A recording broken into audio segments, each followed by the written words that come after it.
2 Samuel chapter 1. After the death of Saul, when David had returned from striking down the Amalekites, David remained 2 days in Ziklag.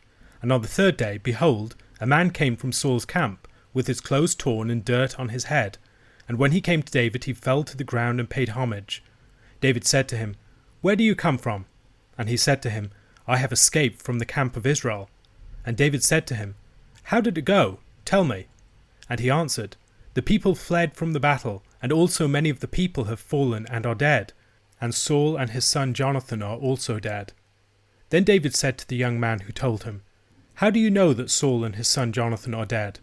And the young man who told him said, "By chance I happened to be on Mount Gilboa, and there was Saul leaning on his spear, and behold, the chariots and the horsemen were close upon him.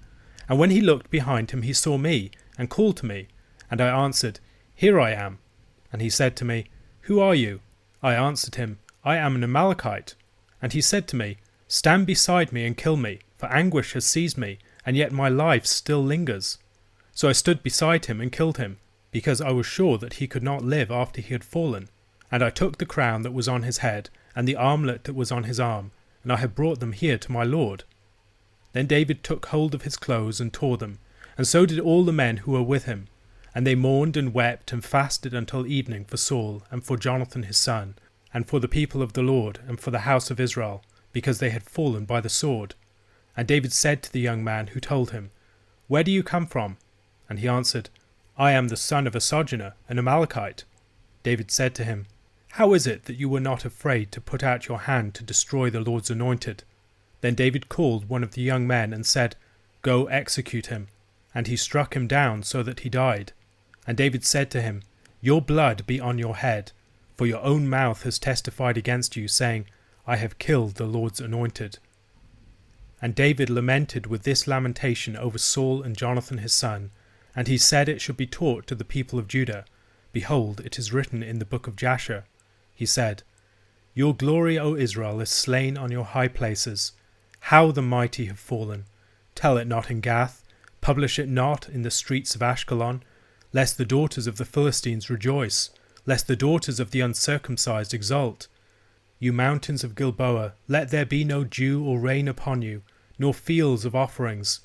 For there the shield of the mighty was defiled, the shield of Saul, not anointed with oil. From the blood of the slain, from the fat of the mighty, the bow of Jonathan turned not back, and the sword of Saul returned not empty. Saul and Jonathan, beloved and lovely, in life and in death they were not divided. They were swifter than eagles, they were stronger than lions. You daughters of Israel, weep over Saul, who clothed you luxuriously in scarlet, who put ornaments of gold on your apparel. How the mighty have fallen in the midst of the battle. Jonathan lies slain on your high places. I am distressed for you, my brother Jonathan. Very pleasant you have been to me. Your love to me was extraordinary, surpassing the love of women. How the mighty have fallen, and the weapons of war perished. 2 Samuel chapter 1 begins after David returns to Ziklag after recovering the captives from the Amalekites. He has won a stunning victory, strengthened his reputation among his men, and won greater favour in Judah through his generous gifts. On the third day, however, news of Saul and Israel's catastrophic defeat arrives. As I've previously noted, 3-day periods occur on a few key occasions at the end of 1 Samuel, representing critical transitions. The man bringing the news declares that he played a part in Saul's death. This conflicts with the description of Saul's death back in 1 Samuel chapter 31. While there are elaborate ways of harmonizing the accounts, the most natural reading is probably to say that the man lied, hoping to get some reward from David for his part in killing Saul and bringing the crown and the armlet. While the Lord has clearly avenged David, David has scrupulously resisted taking vengeance into his own hands. Should David reward this man, who clearly expects to be rewarded for playing a part in Saul's death and for bringing him the crown and armlet, symbols of royalty, David's relationship to the death of Saul would become far less innocent, and the foundations and legitimacy of his own kingdom would become less clear. By judging the man, David keeps his hands clean. The man turns out to be an Amalekite. The Amalekites, as we've seen elsewhere, are often those who pick off the weakest, and here we see an Amalekite acting as a scavenger, opportunistically picking clean the bones of the fallen. Saul had lost the kingdom on account of his taking spoil from the Amalekites rather than destroying them, and there is some poetic justice in an Amalekite claiming to kill him and taking spoil from his body. David has just defeated the Amalekites who raided Ziklag, and now he strikes down another Amalekite, acting where Saul failed to. However, at points like this, troubling concerns can surface. Saul and his house are cut off, while David's hands are kept clean, with convenient alibis, plausible deniability, and personal distance. Nevertheless, things really do work out so very conveniently for David. David's response affirms the inviolability of the Lord's anointed, even while it is apparently to his benefit that Saul was struck down. Also, as the one to inherit the throne, the principle of the inviolability of the Lord's anointed and resolute opposition to rebellion and regicide increasingly plays to David's personal advantage.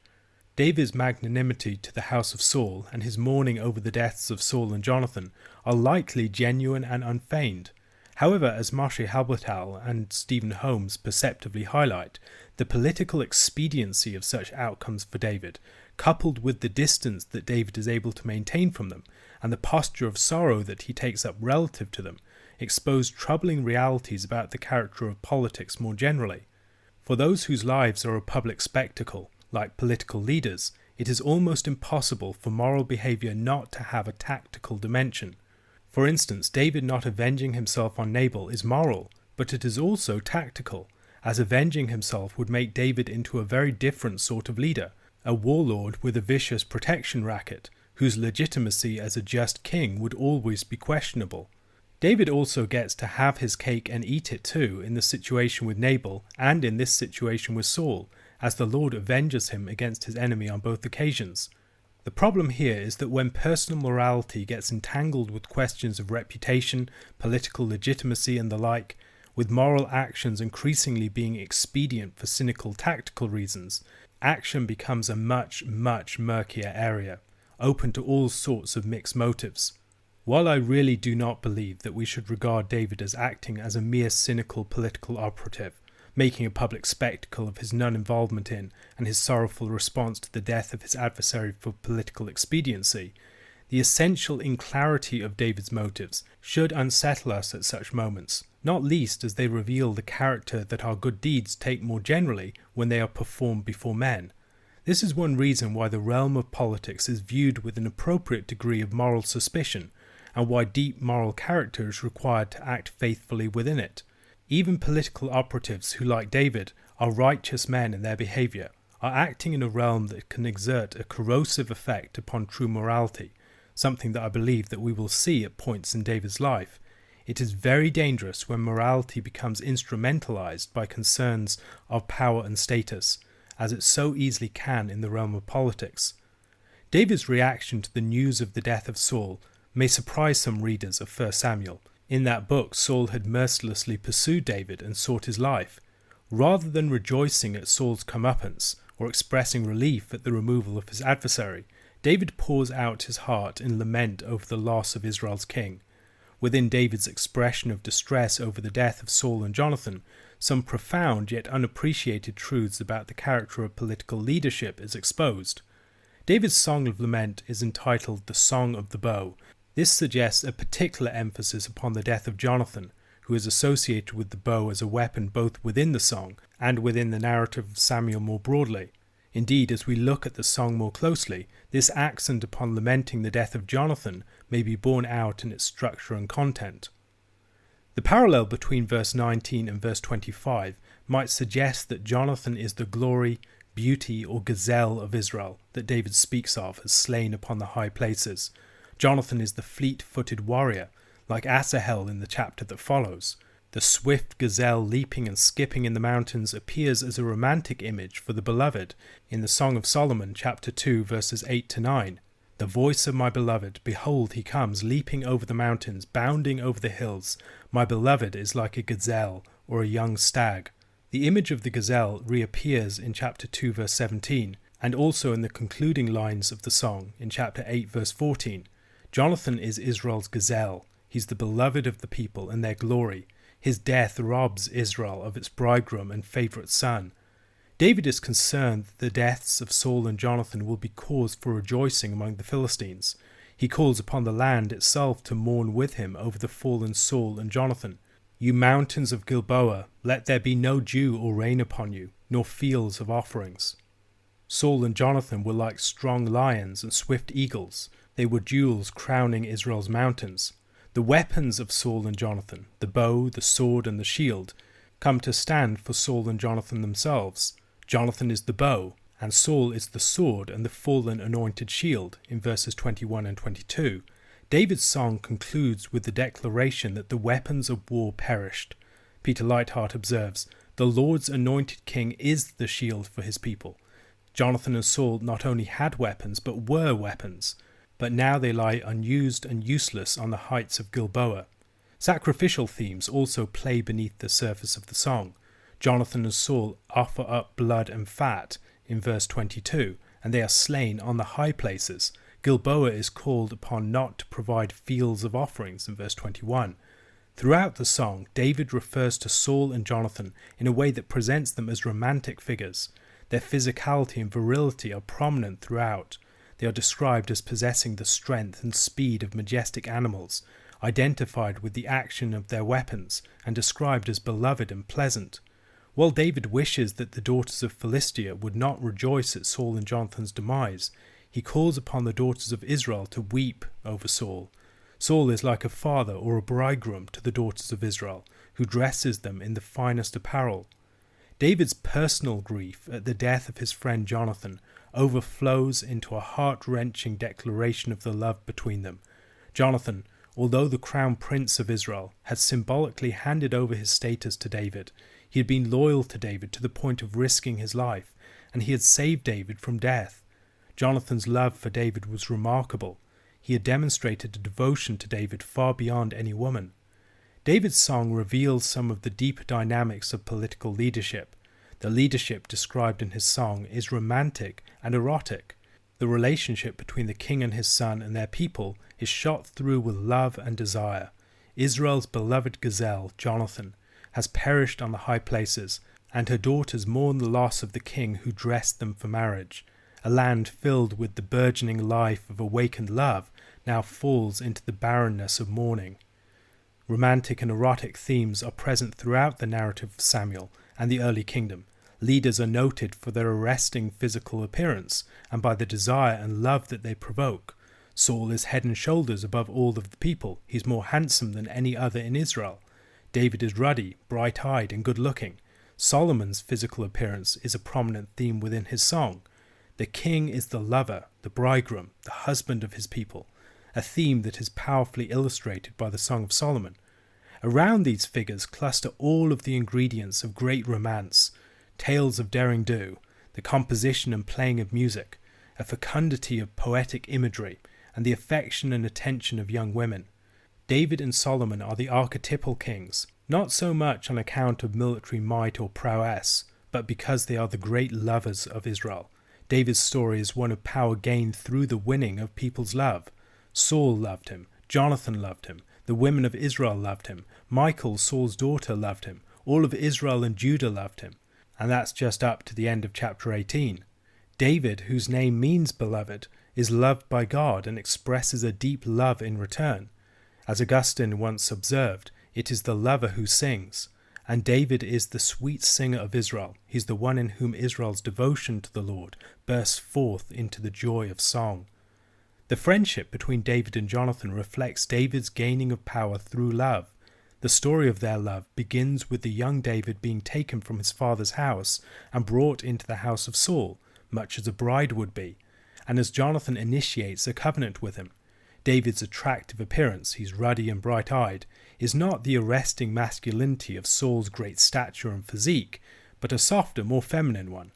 However, after stripping himself of the garments that displayed his royal masculine status and giving them to David, Jonathan, who formerly distinguished himself as a man on the battlefield, stays at home, is paralleled with Michal, is cast as a mama's boy, and becomes more and more dependent upon David in emotional and material ways. Meanwhile, the text goes out of its way to masculinize David, who goes out and fights in the most virile fashion, obtaining 200 foreskins from the Philistines. Yaron Peleg observes that the literary portrayal of David and Jonathan's relationship in gendered imagery serves the purpose of highlighting the political reversal whereby David is being established as the husband and father for the nation in Jonathan's place.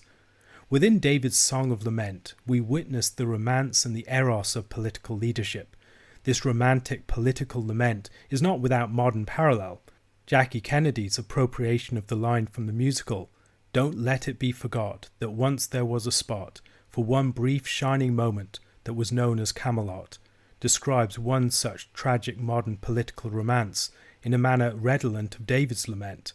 Though it often evades our analysis, contemporary politics is suffused with such eros and romance. The countless dollars expended on political advertising and the careful cultivation of image are designed not principally to inform the public, but to evoke their love and desire. We vote for our leaders not merely for their policies and competence, but for their charm, their charisma, their personal magnetism, their likability, their virility or attractiveness, and other such factors. We attend to their physicality, to their personal presence, and to their image. Incumbencies can play out like love affairs, with a honeymoon period, followed by a cooling of affections. The Book of Samuel's unembarrassed treatment of the dimensions of romance and eros in its account of political rule may provoke our enlightened judgment.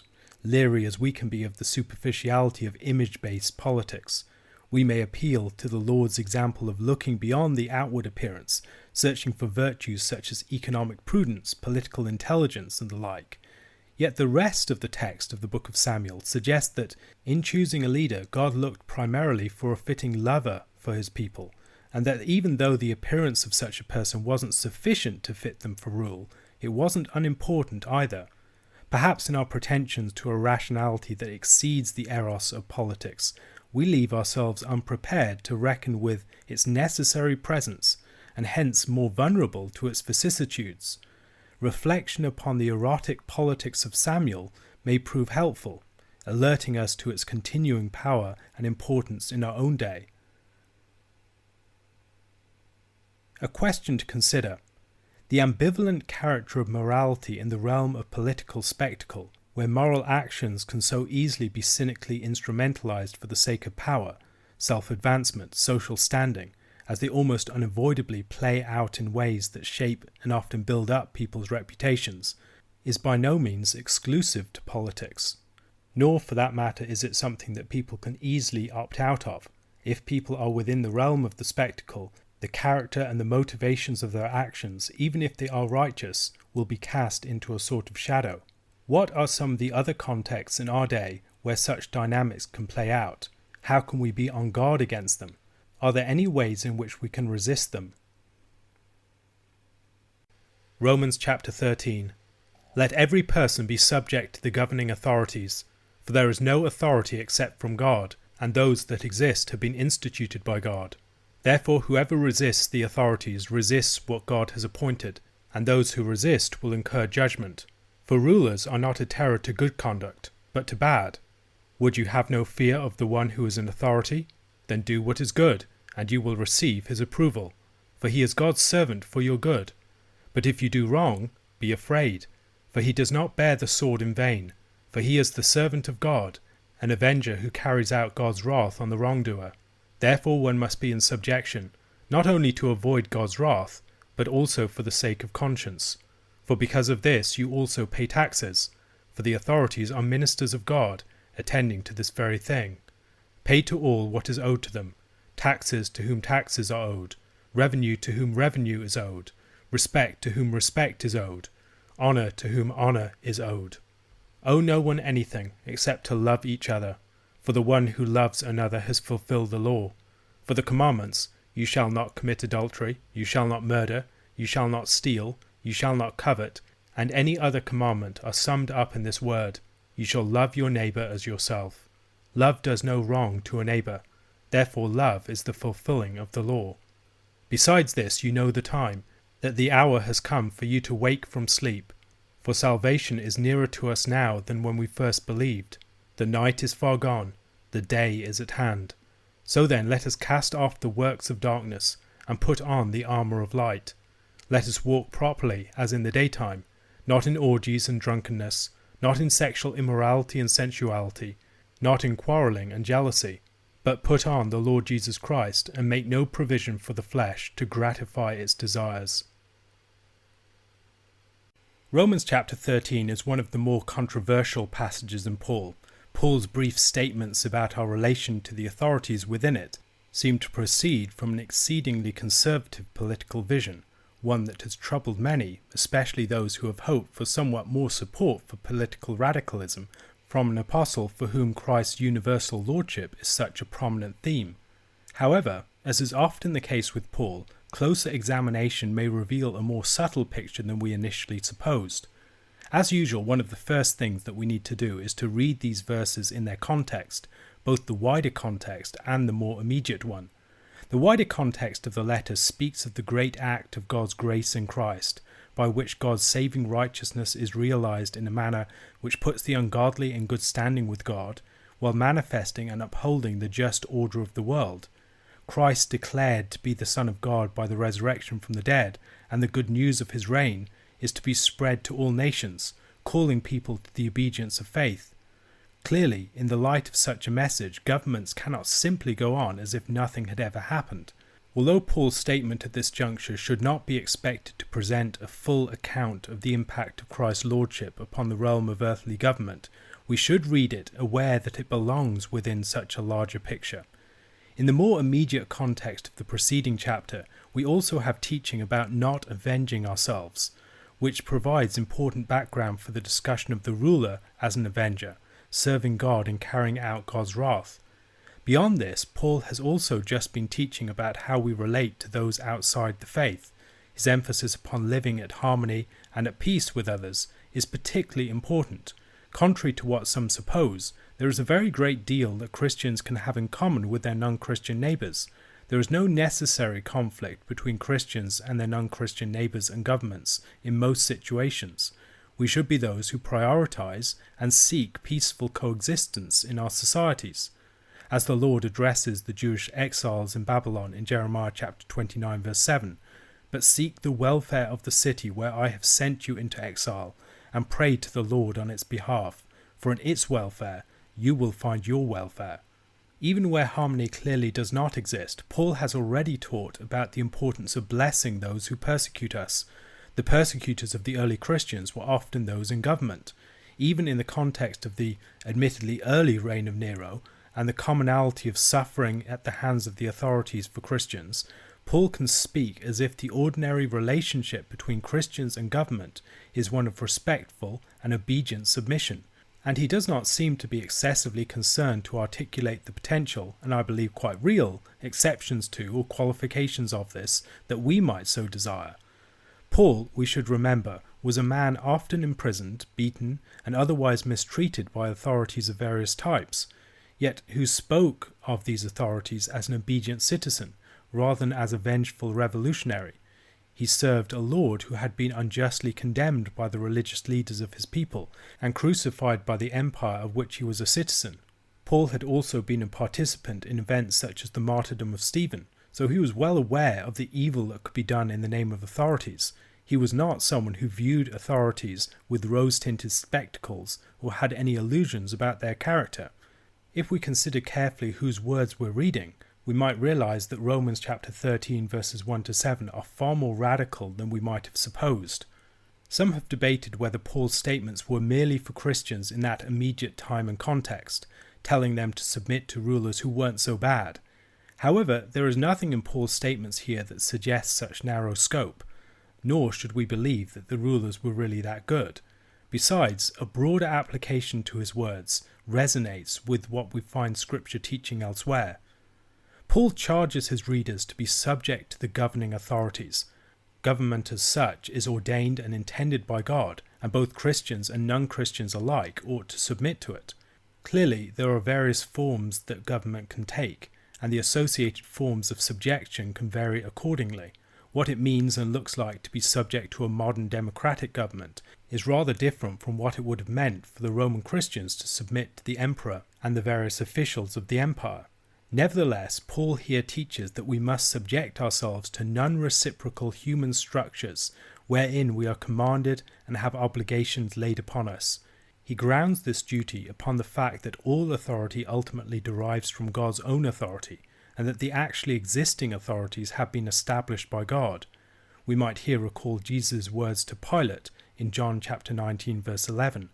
Jesus answered him, "You would have no authority over me at all, unless it had been given you from above. Therefore he who delivered me over to you has the greater sin." Authority may be exercised rightly or wrongly by different bearers of it. However, it is important that we honour and are subject to authorities. This is closely related to children's duty to honour their parents. Children must submit to and honour even unrighteous parents as they can, honouring them as they bear a natural authority relative to them. This honouring is not incompatible with conscientious objections to certain immoral requirements that they might make of us. But those who start with considering such objections are seldom obeying the primary command, which is perhaps most important at the point where the authority is committed to immorality. We might perhaps think of David's attitude to King Saul here.